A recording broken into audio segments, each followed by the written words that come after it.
YTN 뉴스 FM 슬기로운 라디오 생활. 안녕하세요. 아나운서 최영진입니다. 어제 한 애청자께 연락이 왔습니다. 오늘이 슬기로운 라디오 생활 1년이 되는 날이라고 알려주시더라고요. 그래서 잠시 1년을 되돌아봤습니다. 1년 전 오프닝을 찾아보니까요. 코로나19 환자들과 함께 일선에서 사투를 벌이고 있는 의료진을 응원하는 덕분에 캠페인에 대해 전해드렸더라고요. 그렇게 1년이 지났지만 코로나19 여전히 우리 곁에 있습니다. 오늘 0시 기준 어제 코로나19 신규 확진자는 512명 추가됐는데요. 이런 가운데 정부는 9월까지 3,600만 명에게 백신을 맞게 할 것이라며 11월 집단 면역을 장담했습니다.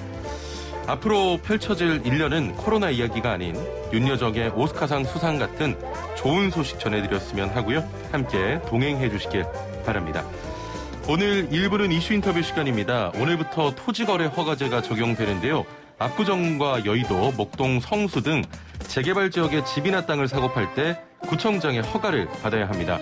토지거래 허가제 어떤 영향을 줄지 살펴보고요. 2부는 은퇴 상담 준비되어 있는데요. 국민연금을 제대로 더 잘 받기 위해서 알아둬야 할 공식이 있다고 합니다. 자세한 이야기 나눠보죠. YTN 뉴스 FM 슬기로운 라디오 생활 지금 바로 출발합니다. 네, 슬기로운 라디오 생활 1부는 생활 속 이슈들을 속속들이 들어보는 이슈 인터뷰 시간입니다. 자, 말씀드렸던 대로 오늘부터 서울의 압구정과 여의도, 목동, 성수 등 재건축, 재개발 지역 4곳에 대한 토지거래 허가제가 적용됩니다. 해당 구역에서는 대부분 집이나 땅을 사고 팔 때 구청장 허가를 받아야 하는데요. 재건축 집값에 대한 안정화에 대한 전망과 재건축 규제 완화에 대한 기대감으로 오히려 가격이 오를 수 있다는 전망도 함께 나오고 있습니다. 토지거래 허가제, 부동산 시장에 어떤 영향을 주는지 짚어보도록 하겠습니다. 박원갑 KB국민은행 부동산 수석전문위원 전화 연결되어 있습니다. 위원님 안녕하세요. 네, 안녕하십니까? 예. 자, 오늘부터 발효된 토지거래 제한제, 압구정, 여의도, 성수, 목동 등 4개 지역인데 이 지역들은 모두 해당이 되는 겁니까? 모두 해당은 되지 않고요. 예, 좀 예. 자세히 읽어보셔야 되는데 일단은 주택은 모두 허가 대상이다 이렇게 보시면 될 것 같고요. 예, 예. 목동은 주로 신시가지를 중심으로 이제 지정이 됐는데 예. 상업지역은 허가를 받지 않아도 되고요. 성수동은 모든 곳이 해당되는 게 아니고 예. 그 전략 정비 구역이라고 있습니다. 이게 재개발이거든요. 예. 그래서 1에서 한 4구역 정도가 있는데 예. 이곳만 이제 허가제 대상이다 이렇게 보시면 될 것 같습니다. 예. 새로 지정된 지역의 분위기는 어떻습니까? 뭐 그런 충격은 없는 모양새고요. 예. 아까 말씀하신 것처럼 목동 같은 데는 아니 이런 규제를 한다는 얘기는 그러면 확실하게 재건축을 해준다는 게 아니냐. 예. 이런 식으로 해석을 하는 것 같아요. 정보를 내방직대로 굴절하는 거거든요. 예. 그러니까 악재로도 볼 수 있잖아요. 다 예. 허가를 받아야 되니까. 근데 이걸 오히려 호재로 이제 해석을 하기도 한다. 호재로? 예. 예. 그리고 이제 어제까지 뭐 계약을 하기 위해서 예. 일부 좀 서두르는 모습 이런 풍경들도 나타났다. 이렇게 말씀을 드릴 수가 있겠습니다. 이게 보니까 실수요가 아니면 진입이 좀 완전히 막혀 있는 모양새인데요. 그러다 보니까 투자 수요가 비규제 지역으로 좀 옮겨가는 어떤 풍선 효과, 예를 들면 뭐 노원구 같은 경우 이런 풍선 효과에 대한 걱정은 없겠습니까? 저는 풍선 효과는 크지는 않을 것 같은데요. 예. 왜냐하면은 이곳을 대체할 만한 어떤 그런 지역이 분명하지는 않잖아요. 예. 그리고 지금 서울시도 부동산 시장을 지속적으로 이제 모니터링을 해서 예. 뭐 추가적으로 허가 구역을 지정할 수 있다. 뭐 이렇게 밝혔기 때문에 이곳을 규제해서 다른 쪽으로 수요자들이 대거 이동하는 현상들은 저는 강하지는 않을 것 같습니다. 예. 자, 일단은 이 지금 토지거래 허가구역으로 지정된 구역 같은 경우는 어떻게 보면 재건축이 탄력을 받을 것이라는 기대감이 좀 커지면서 오히려 주민들은 좀 반기고 있는 것 같은데 토지거래 허가구역이 되면 이전과는 뭐가 달라지는 겁니까? 어떤 규제를 받게 되는 거죠? 그 용어 자체에 이제 그 의미가 다 담겨 있다고 보면 되는데요. 예, 이제 예. 토지거래 허가는 기본적으로 이제 실사용 목적 외에는 살 수 없다 이렇게 보시면 돼요. 예. 주택은 이제 18제곱미터 초과, 상가는 20제곱미터 초과인데 이거는 면적이 아니라 땅 지분을 말하는 겁니다. 예. 그러니까 한 5평 넘어가면은 대부분이 허가를 받아야 되는 상황이 생길 수 있다. 예. 이런 말씀을 드리고 보통 아파트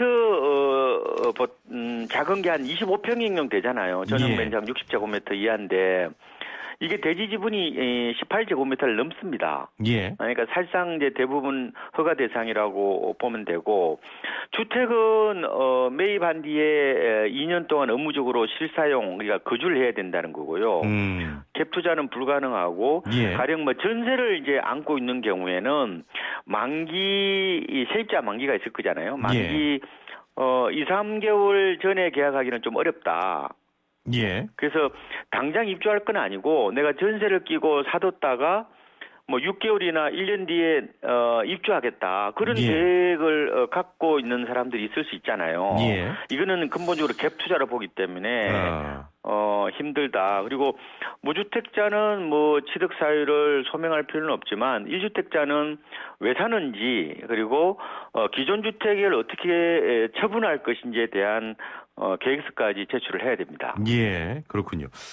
이게 그 똘똘한 한 채에 대한 수요가 여전한 상황에서 재건축 기대감까지 좀 맞물리면서 집값이 좀 오르고 있는 것 같은데 이런 규제가 시행되면 실제로 가격에는 어떤 영향을 미칩니까?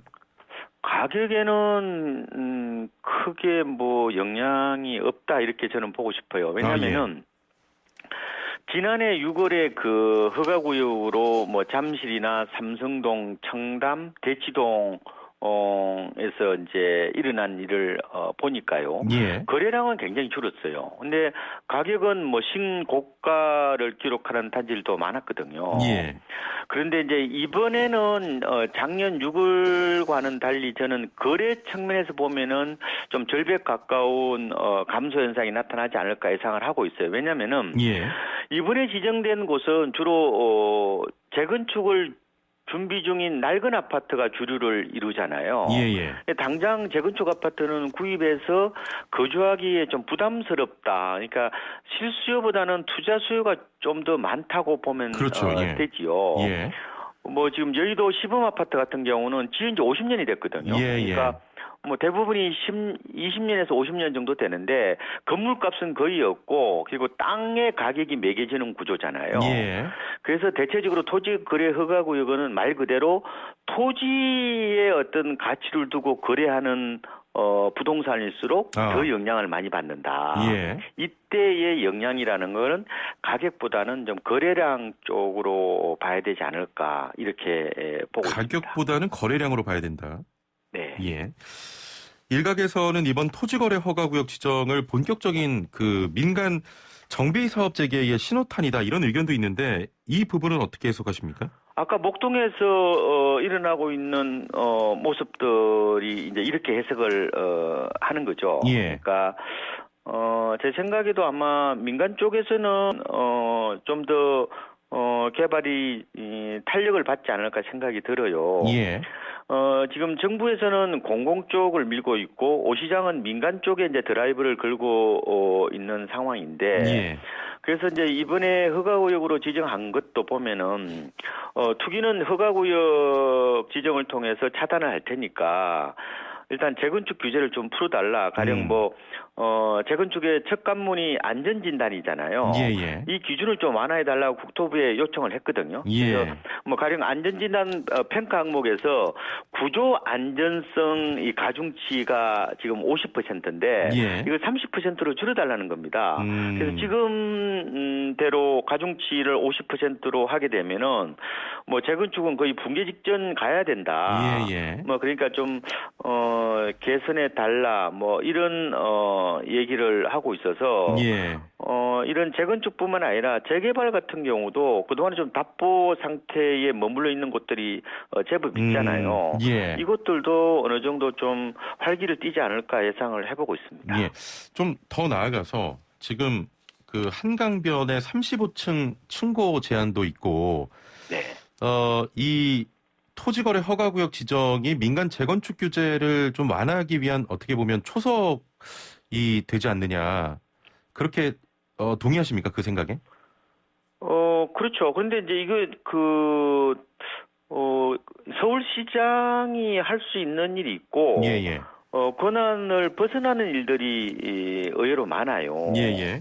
그러니까 35층 그 청수 규제라고 그러는데 이거는 서울 플랜 2030에 이제 규정된 사안이잖아요. 예, 예. 이게 서울시 의회를 거쳐야 된다, 이런 어떤 의무 사항은 없어요. 다만 청취를 하면 되는 수준이거든요. 예, 예. 그래서 청구 완화 부분은 지난번 또 그 보궐선거 유세 과정에서 그 더불어민주당 그 박영선 후보도 공약으로 그때 내세웠잖아요. 예, 예. 그래서 공약을 이행하는 데는 이제 별로 어려움은 없을 거로 보이는데 용적률 규제 완화는 시의회의 어떤 그런 조례를 개정해야 되는 어떤 그런 측면도 있고요. 예. 그리고 재건축 안전진단은 아까 말씀드린 것처럼 결국은 최종 키는 국토교통부가 지고 있는 거고요. 예. 그리고 분양가 상한제 역시 법을 바꿔야 되는 거고. 예. 또 가장 큰 걸림돌이 이 재초안이라고 그러고, 그래서 재건축 초과이익 환수제가 있잖아요. 예, 예, 그렇습니다. 이거 역시 이제 국회 법을 바꿔야 되는 부분이 있기 때문에. 예. 일부 규제를 완화한다고 하더라도 어느 정도까지는 진행이 될 거예요. 그죠? 가령 사업 승인 직전까지는 가겠지만, 더 이상 과연 이게 진행이 되겠느냐. 예. 이게 어떻게 보면은 이 재초안이 가장 큰 시험원이라고 보면 되죠. 그래서 제 생각에는 재건축 사업에 대한 어떤 정확한 현실 인식이 있어야 되고, 예. 서울시 차원뿐만 아니라 중앙정부 그리고 국회와의 어떤 그런 협력이라든지 예. 이런 걸 어느 정도 진행이 되어야 재건축이 좀 활기를 띠지 않을까. 예. 이렇게 예상을 해보고 있습니다. 알겠습니다. 지금 그 토지거래 허가구역 지정으로 아무래도 당분간 거래가 좀 줄고, 약간 그 거래가 위축이 되다 보니까 가격은 현재 지금 횡보세 이렇게 예상하는데 어떻게 보십니까? 어느 정도 지금 조금 주춤한 것 같아요. 예. 이번에 지정되고 나서. 그런데 아까 말씀드린 것처럼 거래량은 줄어도 가격이 곧바로 하락하기에는 좀 어렵지 않느냐. 예. 근데 다만 이제 재건축 재개발 시장은 이 토지거래 허가구역 외에 다른 변수도 고려해야 되거든요. 이게 예. 원래 재건축 재개발은 정책 상품이라는 얘기를 많이 합니다. 그러니까 이게 중앙정부라든지 지자체의 어떤 정책에 따라서 수익률이라든지 이게 달라진다는 말씀인데요. 예.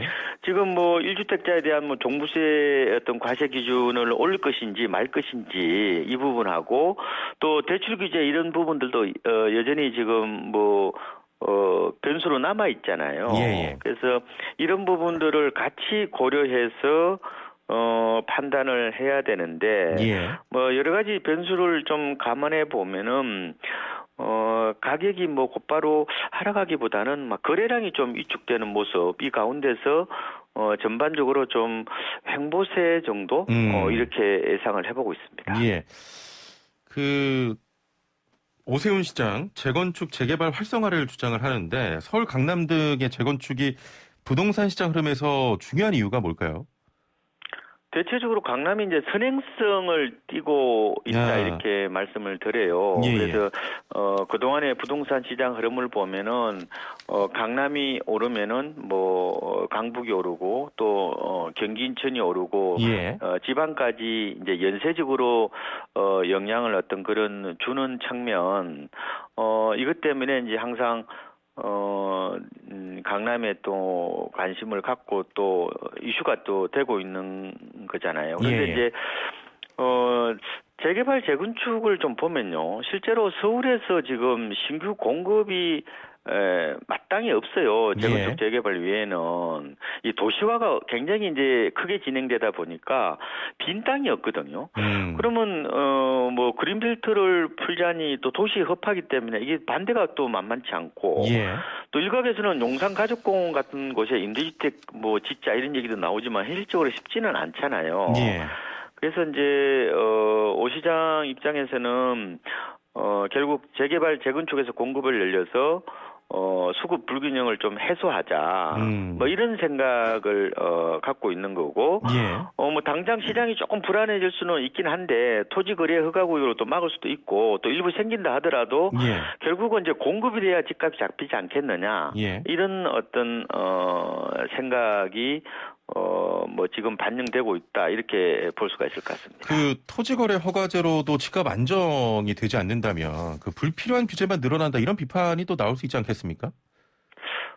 그럴 수 있죠. 예. 그런데 아마 거래량이 있잖아요. 예. 줄면은 전반적으로 어떻게 보면 가수요가 좀 줄어든다는 쪽으로도 볼 수가 있어요. 왜냐하면 거래량과 어떤 수요는 거의 비례하는 어떤 모습들이 나타나거든요. 그러니까 이런 거죠. 그러니까 집값이 만약에 5% 오를 것인데 토지거래 허가구역으로 지정을 하게 되면은 조금 덜 오르는 측면이 있죠. 그러니까 가령 3% 오른다는 식으로.